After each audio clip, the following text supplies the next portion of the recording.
নমস্কার, আজকের আবারও একটা রেসিপি নিয়ে এলাম। এই রেসিপিটা সবার বাড়িতে হয়ে থাকে, কিন্তু আমি কিভাবে বানিয়েছি সেটা আপনাদের সামনে দেখাবো। আমি আগেও দেখেছি, কিন্তু আজ একটু অন্যরকম বানাবো। প্রথমে মাংসগুলোকে আমি এখানে 1.5 কিলো খাসির মাংস নিয়েছি। আমি এখানে মাংসগুলোকে সব মশলা দিয়ে মাখিয়ে রেখেছি। আর এখানে নিয়েছি চর্বিগুলোকে এক সাইড করে নিয়েছি। এরপর এখানে নিয়েছি বেশ কিছুটা পেঁয়াজ। আমি এখানে 150 গ্রাম মতো পেঁয়াজ নিয়েছি, বেশ ছোটো ছোটো করে কুচিয়ে নিয়েছি। এরপর আলুগুলোকে ভেজে নিয়েছি, যেহেতু খাসির মাংস আলু না দিলে হয় না তাই। আর এখানে এক সাইডে আমি একটু গরম জল করে নিচ্ছি। তবে খাসির মাংসটা আজকের আমি অন্যভাবে রান্না করব।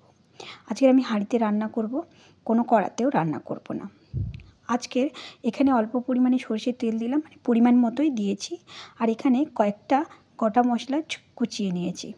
এরপর তেলটা গরম হয়ে যেতে 2 টিস্পুন মতো গোটা জিরে দিলাম।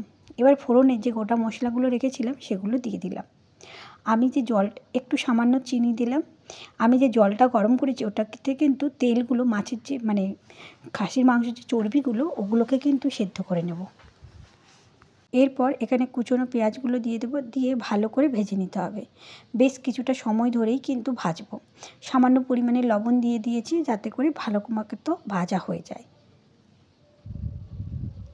এই রকম আপনারা একবার বানিয়ে দেখবেন, সত্যি খুব ভালো হয়। এরপর পেঁয়াজগুলো ভাজা হওয়ার পরেই আমি এখানে দিয়ে দিলাম খাসির মাংসগুলো। আমি এখানে প্রায় 1.5 ঘন্টা মতো ম্যারিনেট করে রেখেছিলাম। আমি এখানে কিন্তু বাটা রসুন দিইনি, গোটা রসুনই দিয়েছি। আজকের একটু রিচভাবেই রান্না করলাম। এইভাবে ভালো করে নেড়ে ঢাকা দিয়ে দিয়ে কষিয়ে নিতে হবে। যতক্ষণ না মাংস থেকে একটু তেল বের হচ্ছে ততক্ষণ পর্যন্ত এইভাবে কষিয়ে নেব। দেখুন, ঢাকা দেওয়ার পরে ঢাকা দিয়ে দিলাম একটু। এখানে আমি বেশ কিছুটা, আর কিন্তু কোনো মশলা ইউজ করব না। দেখুন, পরে পরিমাণ মতো কাঁচা লঙ্কা উপর দিয়ে দিয়েছিলাম। বেশ 70% মতো সেদ্ধ হয়েছে, আরও আমি কিছুটা সেদ্ধ করে নেব। আমি কিন্তু ঢাকনা খুলে মাঝে মাঝে এরকমভাবে খুন্তি দিয়ে নেড়ে নিয়েছি যাতে না লেগে যায়। দেখুন কত জল বেরিয়েছে। এই দেখুন, এবার কিন্তু এই মাংসটা আমার কমপ্লিট। এত সুন্দর সেদ্ধ হয়েছে। প্রায় এখানে আমার 1 ঘন্টা মতো এই রান্নাটা করতে লেগেছে। আমার এই রেসিপিটা যদি আপনাদের ভালো লেগে থাকে তাহলে নিজেরা বানিয়ে অবশ্যই কমেন্ট করে জানাবেন কেমন হয়েছে।